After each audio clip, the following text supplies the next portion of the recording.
Picture this. You're on a journey to realize your highest potential, your highest self. And on this journey, you have a guide with you, a coach with you. This coach is not a human being. This is an advanced version of R2-D2. How would that journey be? See, it is important for us to note that AI is going to play a very important role in society overall. And it's going to play a very, very important role in our coaching businesses, in our ability to create impact for our clients. See, since the Google gods appeared, we have never really wondered if we had the right information or the right knowledge. Well, you could just Google it. And while you could have all the knowledge and information on the tip of your fingers, you still struggle to bring real change in your life. And that is why coaching has become increasingly more popular, has become increasingly more acceptable in the society at large. So the future may not look like AI versus coaching. It probably is going to look more like coaching and AI put together.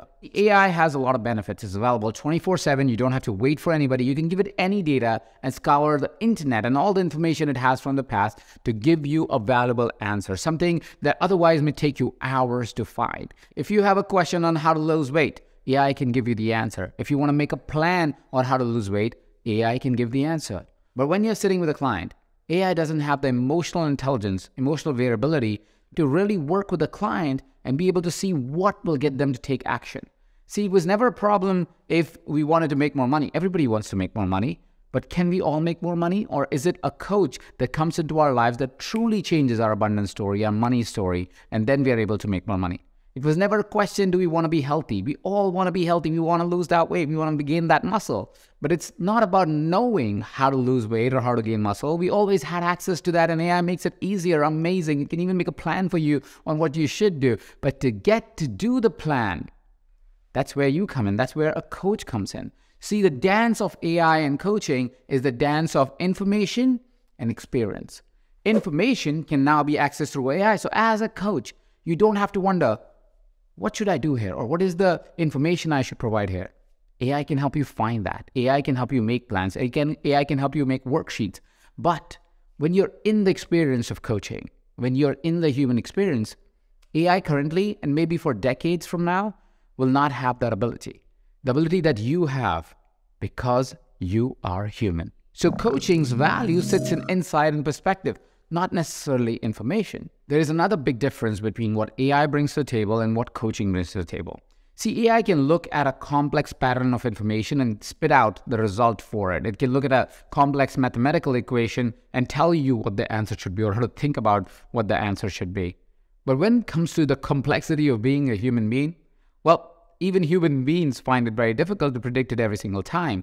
And that is why there is a certain level of adaptability and insight and intuition that is required that is only humanly available, that you will require when you're working with individuals. When you're working with an individual, everything is very individualized. It's very personal to the person, very complex to the person. It's not 1 + 1 = 2. It could be 1 + 1 = 27. It may seem like illogical to a logical brain like AI, but it makes perfect sense to a human. And so AI may not be able to look at such complex patterns and be able to decipher meaningful response to that complex pattern that is very human.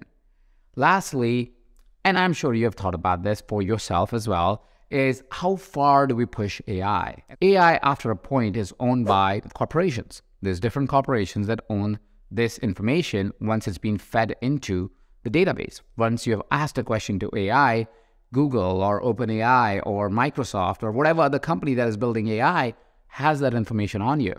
And as human beings, while we are very open and very public, we like some of our information or a lot of our information to be private, especially information that talks about our fears, our emotions, our nuances, our challenges of life. We don't like to publicly have them available to a software, definitely not to a corporation.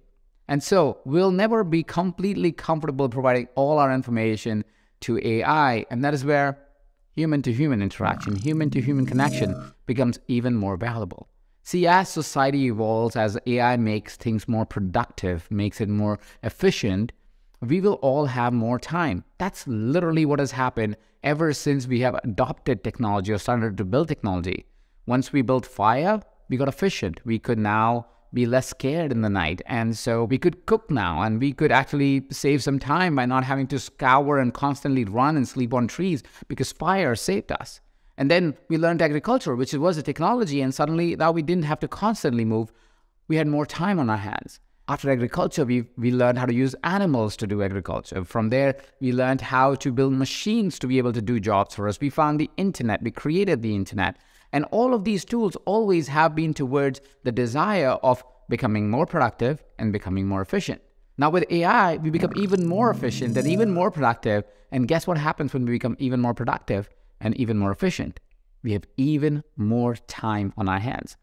Have you ever wondered why is it that now in society we have a lot more concern towards emotional issues? We have a lot more reported individuals with mental health issues, with depression, other challenges that seem to be non-existent even 50 years ago.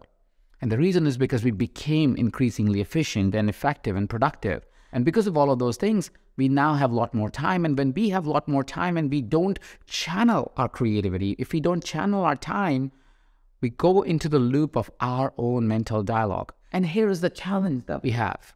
Coaches, you are going to become so much more important, because if we don't show up as coaches right now, we are at risk of letting society succumb to all that time and go into depression and go into a negative mental spiral.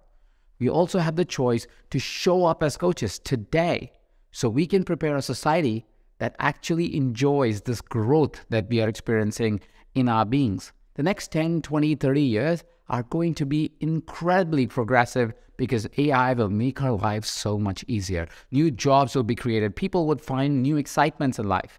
And this is such a perfect time for you and I and us as coach community to show up to help people navigate, help them create a better narrative, a better dialogue, have bigger visions, bigger ideas, bigger pursuits, so the society can truly evolve. Show up and help human beings around us, people around us, clients of ours, friends of ours, families of ours, to learn how to adapt to this change so they can live an even better life.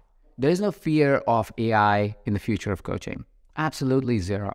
I cannot say for 20 years from now, but in the immediate future, coaching is only more required, not less. Now, these were my thoughts on AI. You may have different thoughts, or you may agree with me. I would love to know what your thoughts are on this cutting-edge technology that is changing the world right now. Share with me in the comment section below, because we may be on the frontier of creating a massive change in the world tomorrow.